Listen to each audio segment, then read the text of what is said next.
खुदा उनके अजीम नाम में आप सबको सलाम। एक बार फिर से आपकी खिदमत में हाजिर हूँ क्रिसमस के लिए एक छोटा सा मैसेज लेके। उम्मीद है कि आप इसको एंजॉय करेंगे और इस पर गौर भी करेंगे। आइए आज का हवाला जो है हम पढ़ते हैं लूका की इंजील, उसका 2 बाब और उसकी 4 आयत से। बस यूसुफ भी गलील के शहर नासरत से दाऊद के शहर बैतलहम को गया जो यहूदिया में है, इसलिए कि वो दाऊद के घराने और औलाद से था, ताकि अपनी मंगेतर मरियम के साथ जो हामला थी नाम लिखवाए। जब वो वहां थे तो ऐसा हुआ कि उसके वज़ाए हमल का वक्त आ पहुंचा और उसका पिलौठा बेटा पैदा हुआ, और उसने उसको कपड़े में लपेटकर चरनी में रखा, क्योंकि उनके वास्ते सराय में जगह ना थी। आज का जो हमारा टॉपिक है या वो मसीह की पैदाइश, उसके वालिदैन और उनकी फरमाबरदारी, और ख़ास तौर पर जो केयरिंग है यूसुफ की तरफ से, उसको मैं थोड़ा सा बयान करना चाहूँगा। ये जो हवाला है लूका का, ये हमें बताता है कि यूसुफ नासरत से चलता है और यरूशलेम में आता है, क्योंकि पहली इसम नवीसी जो कॉर्नियस के दौर में हुई, कॉर्निलियस नहीं जो मेरा नाम है, ये कॉर्नियस है जिसके दौर में हुई, तो वो अपने खानदान में जो यरूशलेम में था, क्योंकि वो दाऊद के घराने से था, यहूदा की नस्ल में से था, तो उसको अपना नाम लिखवाने के लिए यहूदा के इलाके में जाना पड़ता था, क्योंकि ये जो टेरिटरी है यहूदिया की, या जिसको हम यरूशलेम कहते हैं, उसके साथ थोड़ा सा नीचे एरिया जो है हेब्रोन का, ये सारा दाऊद और बिन्यामीन के जो है तसर्रुफ में आता था। उनकी ये बाउंड्रीज थी, उनका ये इलाका था। जो गलील का सफर है यरूशलेम तक, ये तकरीबन 60 से 90 मील का बनता है, क्योंकि जब लोग गलील से यरूशलेम आते हैं या यरूशलेम से गलील को जाते हैं, तो वो सामरिया को क्रॉस नहीं करते, जिससे थोड़ा फासला कम हो जाता है, क्योंकि उनके दरमियान एक दायमी चक्रिश थी, दुश्मनी थी। इसलिए यहूदी लोग समझते थे कि अगर हम वहां से जाएंगे तो हम नापाक हो जाएंगे, वो ऊपर से चक्कर लगाकर फिर यरूशलेम में दाखिल होते थे। अगर ये पैदल सफर किया जाए या गधे पर, क्योंकि गधे के भी साथ साथ आपको पैदल ही चलना पड़ता है कई बार, तो ये 3 से 5 दिन का सफर है जिसको करके, और ये आसान सफर नहीं है, ये पहाड़ी सफर है सारा, ऊपर घाबड़ है, और ये जो है 5 दिन का या 4 दिन का सफर करके जो यूसुफ है और उसकी मंगेतर मरियम जो है वो यरूशलेम में पहुंचे हैं। और जैसा कि हवाला बताता है कि उसका खानदान यरूशलेम से था या यहूदा के कबीले से था, और उसे नाम लिखवाने के लिए यरूशलेम में आना पड़ा। तो इसका मतलब है उसके रिश्तेदार भी वहां पर होंगे, लेकिन वो उनके यहाँ नहीं गया। इससे हम देखते हैं कि जो है यूसुफ जो है वो माशी तौर पर कमजोर शख्स नहीं है। आपको बात अजीब लगेगी, लेकिन आगे चल के हम देखेंगे तो ये सारी चीज़ें वाज़ेह मैं करने की कोशिश करूँगा। हम जब नेटिविटी की सारी वो देखते हैं तस्वीर को, मुजस्सी हैं, गडरिये हैं, फरिश्ते हैं, सारी चीज़ें हैं, तो हम समझते हैं कि बच्चा यीशु जो है वो बड़े ही गुर्बत की हालत में पैदा हुआ, बड़ा ही कमज़ोर ख़ानदान में पैदा हुआ। लेकिन ऐसा नहीं है, ऐसा बिल्कुल नहीं है। خدا نے جس شخص کو یسوع مسیح کی پرورش کے لیے چنا، یعنی یوسف کو، وہ معمولی شخص نہیں تھا. ایک تو وہ کارپینٹر تھا، دوسرا اس کا خود کا اپنا بزنس تھا، اور وہ اپنے علاقہ میں مشہور شخص تھا، کامیاب شخص تھا. اور خدا نے انٹروین کیا، اس کو کہا کہ تو اپنی مگیتر کو، اپنی بیوی کو اپنے ہاں لے جانے سے نہ ڈر. سو ہم دیکھتے ہیں کہ وہ یروشلم اپنے علاقہ سے چلا ہے، گلیل سے، ناصرت سے، اور یروشلم میں آیا ہے. اور اس نے بجائے کہ اپنے عزیز و قارب کے ہاں ٹھہرنے کے، اس نے راستہ کہاں کے لیا ہے؟ سرائے کا. یعنی آج کے دور میں ہم اس کو موٹل کہہ سکتے ہیں، ہوٹل کہہ سکتے ہیں، ان کہہ سکتے ہیں. اور اس وقت میں وہاں پہ ٹھہرنا آسان کام نہیں تھا، اور وہ بھی ان مصروف دنوں میں جب اسمنیسی ہو رہی تھی، شہر بھرا پڑا تھا. اور یہ بھی یاد رکھیں کہ یہ دارالخلافہ بھی تھا، یہودیہ کا دارالخلافہ بھی تھا، اور ایک تجارتی شہر تھا. اس میں ہیکل تھی، ہیکل کی وجہ سے بہت ساری چیزوں کی تجارت ہوتی تھی. بلکہ رومنز نے جو پہلا سمجھ لیں کہ بینکنگ سسٹم ہے، یا سمجھ لیں کہ منی ٹرانسفر کا سلسلہ ہے، وہ اس وقت تک شروع کر دیا تھا. یعنی لوگ چٹ لے کر یا ایک مہر لے کر روم سے چلتے تھے، اور یروشلم میں آ کے وہ پیسے لے لیا کرتے تھے. اس طرح یروشلم سے لوگ اس مالیت کی سلپ لے کر جاتے تھے، اور فرانس میں اور روم میں جا کر وہ اس سے پیسے وصول کر لیا کرتے تھے. سو ایک ٹرانزیکشن کا جو ہے منی ٹرانسفر کا سسٹم شروع ہو چکا تھا. اس لیے یروشلم جو ہے وہ بڑا اہم شہر تھا اور مہنگا بھی تھا. لیکن دوسری طرح ہم دیکھتے ہیں کہ یوسف سرائے کا رخ کرتا ہے، یعنی ہوٹل کا رخ کرتا ہے، بجائے اس کے کہ وہ اپنے کسی عزیز و اقارب کے ہاں جا کر ٹھہرے. اس کے بعد ہم دیکھتے ہیں کہ متی کی انجیل ہمیں بتاتی ہے کہ جب مجوسی آئے، مجوسیوں نے اس کو سجدہ کیا. اور میں نے بار بار اس کو پڑھا ہے، اور اس میں کہیں پر بھی نہیں لکھا کہ 3 مجوسی تھے. اس میں لکھا ہے کئی مجوسی. اس میں 3 بھی ہو سکتے ہیں، اس سے زیادہ بھی ہو سکتے ہیں، 5 بھی ہو سکتے ہیں، 4 بھی ہو سکتے ہیں. اور کچھ لوگوں نے بلکہ ایک فلم بھی بنی تھی جس میں انہوں نے کہا کہ 4 وائز مین، جو مسیح کی جو ہے مصلوبیت کے وقت وہ وہاں پر پہنچتا ہے اور اس کو دیکھتا ہے. لیکن یہ ساری چیزیں جو ہے وہ ان کا تعلق ایک ازمپشن پہ ہے، ایک مفروضے پہ ہے. لیکن بائبل ہمیں بتاتی ہے کہ کئی مجوسی وہاں پر آئے.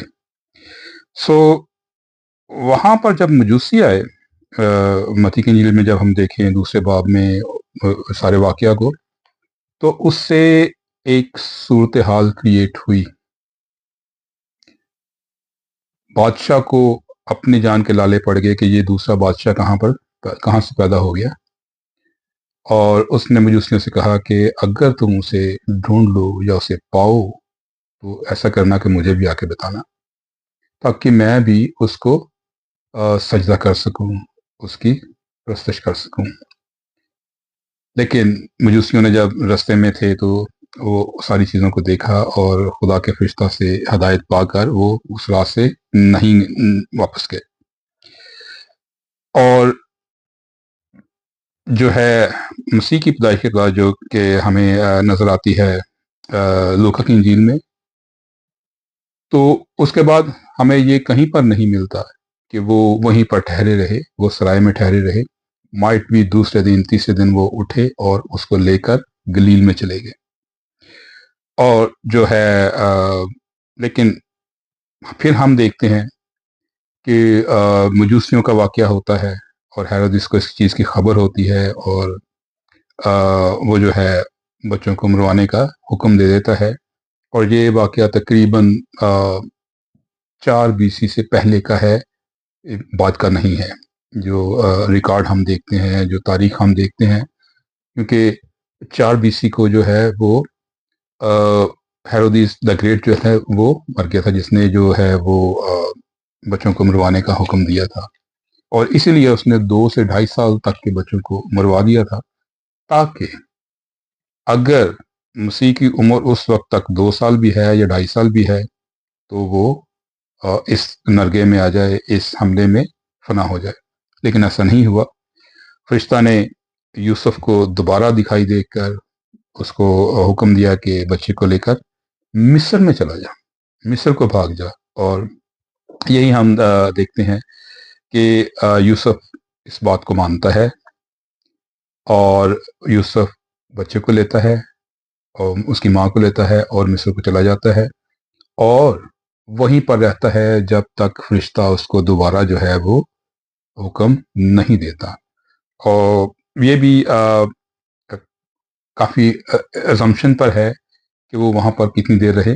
और वो मिस्र के शहर जो है जिसको हम ओल्ड कायरो कहते हैं, और वहाँ पर रहे।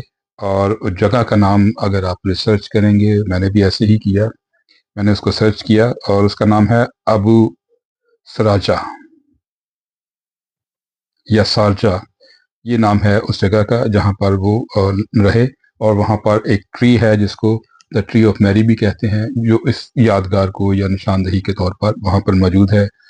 और फिर आगे चलकर कैथलिक्स ने वो उस जगह पर कोई चर्च को भी तामीर किया ताकि टूरिस्ट आएं और उस जगह को देखते रहें। सो मसीह वहाँ पर कितनी देर रहा हमें नहीं पता, और यूसुफ ने उनको कैसे वहाँ पर पाला ये हम जान सकते, क्योंकि वो एक हुनरमंद शख्स है, एक जो है ताक कारपेंटर है, और उसने अपने काम को वहाँ पर जारी रखा होगा, ये अजम्पशन है। और माँ और बच्चे को अच्छे तरीके से पाला जब तक फरिश्ता ने उनको दोबारा से वापस आने का हुक्म नहीं दिया।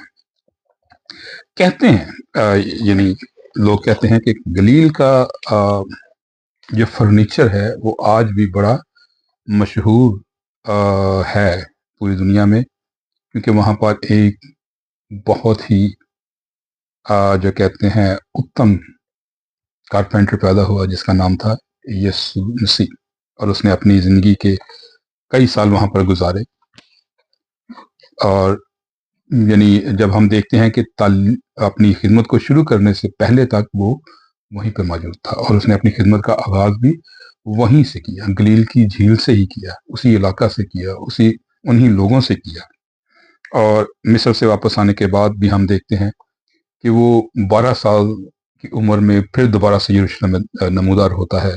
और उसमें लिखा है कि लूका की इंजील अगर आप देखें, यही चैप्टर दूसरा बाब और उसकी 41 आयत को देखें, तो उसमें ये आपको वाक़या मिलेगा।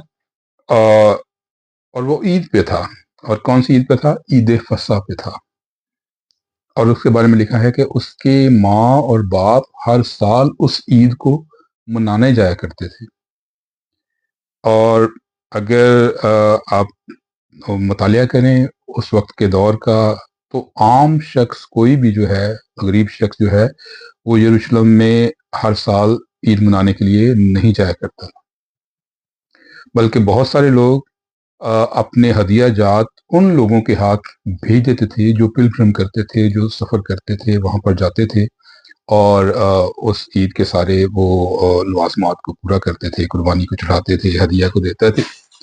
जो लोग इस काबिल नहीं होते थे वो अपने हदिया जात जो है उनके हाथ भेज दिया करते थे, और ये वतीरा था उनका। लेकिन यीशु के बारे में लिखा है कि उसके माँ बाप हर साल ईद मनाने के लिए जाया करते थे। ये दूसरा एविडेंस हमें मिलता है कि यूसुफ की फैमिली जो थी, जिसमें मरियम और यीशु शामिल थे, वो वेल टू डू थी। वो काफ़ी बासर लोग भी थे और अमीर भी थे, जो हर साल यरूशलेम में आया जाया करते थे अपने ईदों को मनाने के लिए। और इसके लिए उनको कोई वो परेशानी नहीं थी। और इसी दौरान मसीह जो है वो हैकल में खड़ा होता है जब 12 साल की उम्र में। तो ये सारा वाकया आपको बताएगा, और उसमें वो भी, ये भी आपको पता चलेगा कि वो 3 दिन की मुसाफत करके आ चुके थे वापस, जब उनको याद आया कि मसीह हमारे साथ नहीं है, यीशु हमारे साथ नहीं है, और वो फिर वहां वापस मुड़े, 3 दिन के मुसाफत, और फिर जाकर उसको उन्होंने देखा। इसका मतलब है कि 6 दिन के बाद उन्होंने मसीह को वहां पर देखा, और वो 6 दिन तक उनके साथ कलाम करता रहा, सवाल जवाब उनके साथ करता रहा, और वो उसकी हिकमत जो थी, मसीह की हिकमत, वो फकीयों और फरीसियों की हिकमत पर गालिब थी, और आज भी है। सो यूसुफ और मरियम वापस गए।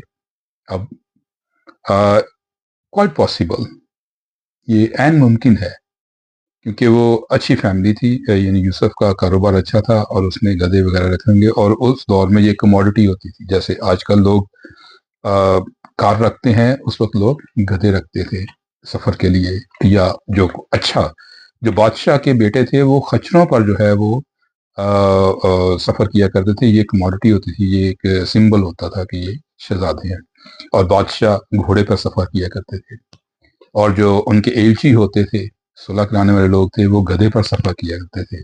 इसलिए मसीह ने जब अपनी खिदमत के एंड में हैकल का सफर किया, तो उसने गधे पर किया, क्योंकि वो सुलह कराने के लिए आया था। वो इंसान का मेल खुदा से करवाने के लिए आया था। सो जब हम देखते हैं तो हमें मालूम होता है कि मसीह ने अपना बचपन कसम पुरसी की हालत में नहीं गुजारा। वो अपने बचपन में एक ऐसे शख्स की साया में रहा, जो एक हुनरमंद शख्स था, पैसा कमाने वाला शख्स था, और खुदा ने भी उसको चुना ताकि वो उनकी परवरिश कर सके, आराम से कर सके। और उसके बाद हम देखते हैं कि मसीह ने भी वही काम सीखा, और इसको हम कह सकते हैं कि उसने फरमाबरदारी की अपने माँ बाप की। और क्रिसमस का जो आज का मेरा मैसेज है वो यही है, फरमाबरदारी। आप देखेंगे मरियम ने फरमाबरदारी की और खुदा के कलाम को कबूल किया कि मेरे लिए तेरे कौल के मुताबिक हो। यूसुफ ने फरमाबरदारी की, उसने कहा, और उसने ख्वाब से जाग कर उठते ही मरियम को अपने घर ले आया। उसके बाद हम देखते हैं फरमाबरदारी की, और उन्होंने जो है जाकर उस जगह को देखा, उस बच्चे को देखा, उस आ, कुर्बानी को देखा जो उनके लिए होने वाली थी, और उस बादशाह को देखा। फिर उसके बाद देखते हैं हम मजूसियों ने फरमाबरदारी की, और सितारा देखकर वो जो है चले, और वो सितारा उस घर पर ठहर गया। उसको उन्होंने घर में पाया, उन्होंने चरनी चरनी में नहीं पाया। और ये तकरीबन कहा जाता है कि तकरीबन 2 साल के बाद का ये वाकया है। मसीह की एज जो है वो उस वक्त तकरीबन इतनी थी जब मजूसी जो है वो उस घर में पहुंचे थे। और उसके बाद हम देखते हैं कि मजूसी ने दोबारा फिर मुंबरदारी की कि उस रास्ते पर वो वापस नहीं गए। और अगर हम देखें तो इब्रानियों में लिखा है, इसके बावजूद कि वो जो है वो खुदा की सूरत पर था, अगरचे वो खुदा की सूरत पर था, पर उसने अपने आप को खाली कर दिया। फिलिपियों 2 बाब और 6 आयत में लिखा है। अगर 6 से 10 पढ़ें तो आपको इसका सारा वो जो है कॉन्टेक्स्ट मिल जाएगा। फिर इब्रानियों में लिखता है, लेकिन बावजूद इसके अपने आप को खाली कर दिया और फरमाबरदारी सीखी, अपने आप को ताबिया कर दिया, खाली कर दिया और फरमाबरदारी सीखी। अपने बशरियत के दिनों में उसने जो है आंसू बहा बहा कर फरमाबरदारी सीखी। सो अगर आज खुदा आपसे कुछ करने को कह रहा है और चाह रहा है कि आप फरमाबरदार हों, फरमाबरदारी करें, तो क्या आपने फरमाबरदारी सीखी है? کیا جو کچھ خدا نے آپ کو کرنے کے لیے کہا ہے اس کے لیے آپ تیار ہوئے ہیں؟ اپنے آپ کو پیش کیا ہے، خالی کیا ہے؟ میں سمجھتا ہوں کہ یہی پیغام ہے کرسمس کا، کہ مسیح تو آ گیا ہے، کہ آپ نے اس کو قبول کرنے کے لیے اپنے آپ کو خالی کیا ہے؟ کیا آپ نے اس کی آواز کو سنا ہے؟ کیا آپ نے خدا کی آواز کو سنا ہے اور اپنے آپ کو خالی کیا ہے؟ کیا آپ نے آنسو بہائے ہیں؟ کیا آپ نے فرمانبرداری کو سیکھنا شروع کیا ہے؟ یہ بڑی اہم چیز ہے، کیونکہ فرمانبرداری جو ہے وہ سیکھنے سے آتی ہے۔ اس لیے ہم اپنے بچوں کو کئی بار ڈانٹتے ہیں، کئی بار ان کو تھوڑا سا ڈوز بھی دے دیتے ہیں، مارتے بھی ہیں، تاکہ وہ فرمانبرداری سیکھیں۔ جن ملکوں میں لوگ اپنے بچوں کو فرمانبرداری نہیں سکھاتے، آپ ان کے بچوں کو دیکھ لیں، اگریسو ہیں، آؤٹ آف کنٹرول ہیں، اور بہت جلدی وہ کئی مسائل کا شکار ہو جاتے ہیں اپنی زندگی میں۔ اور جو ریج ہے، جو ان کا غصہ ہے، جو ان کا کہتے ہیں لیول آف ٹالرنس ہے، وہ بہت کم ہوتا ہے۔ فرمانبرداری ہمیشہ آپ کو ٹالرنس سکھاتی ہے، فرمانبرداری ہمیشہ آپ کو برداشت سکھاتی ہے، اور اگر آپ برداشت نہیں سیکھ سکتے تو آپ مسیح کے فرزند بھی نہیں ہو سکتے ہیں، کیونکہ لکھا ہے کہ جو آخر تک برداشت کرے گا وہ نجات پائے گا۔ یہ چیزیں سیکھنی پڑتی ہیں۔ مسیح نے بھی اپنی بشریت کے دنوں میں یہ سیکھی۔ عبرانیوں 5 باب 7 سے 8 میں آپ کو یہ مل جائے گا کہ اب اس نے اپنی بشریت کے دنوں میں، جب وہ زمین پر تھا، بشر تھا، تو اس نے فرمانبرداری سیکھی۔ اس کے آنے کا مقصد یہی تھا کہ وہ خدا کی فرمانبرداری کرے اور ہمارے لیے نجات کو مہیا کرے۔ کیا آپ نے فرمانبرداری سیکھ لی ہے؟ نہیں سیکھی تو آج سے سیکھنا شروع کریں، مسیح کے ساتھ چلنا شروع کریں، کیونکہ اس نے آپ کے لیے خدا کی فرمانبرداری کی اور اس کے پلان کو اپنی زندگی میں پورا ہونے دیا، تاکہ ہماری نجات کے لیے کفارہ دے سکے، وہ کام کر سکے جو مدتوں سے پینڈنگ پڑا تھا یا اس کے آنے تک پینڈنگ پڑا تھا۔ آپ اپنے لیے خدا کی برکت کو لینے کے لیے اس کی فرمانبرداری کو سیکھ سکتے ہیں، اس کے ساتھ چلنے کے لیے، اس کی برداشت کو حاصل کرنے کے لیے، اس کی محبت کو حاصل کرنے کے لیے۔ فرمانبرداری میرے حساب سے پہلا سٹیپ ہے جو ہمیں سیکھنا چاہیے اور سیکھتے رہنا چاہیے اپنی بشریت کے دنوں میں۔ خداوند آپ کو برکت دے۔ میری طرف سے آپ کو بہت بہت مسیح کی پیدائش کی خوشیاں مبارک ہوں، اور اپنے لوگوں کے ساتھ، اپنے خاندان کے ساتھ دھوم دھام سے خوشیاں منائیں، کیونکہ ہمارا نجات دہندہ اس دن زمین پر آیا تھا، لیکن اس نے اس کام کو پورا کیا، فرمانبرداری سیکھی جو ہمارے لیے ضروری تھا، تاکہ ہم اس کے جلال میں داخل ہو سکیں۔ خداوند آپ سب کو برکت دے، خوش رہیں، خوشی سے اور دھوم دھام سے اس کی آمد کو، زمین پر اس کی آمد کو سیلیبریٹ کریں۔ خداوند آپ سب کو برکت دے۔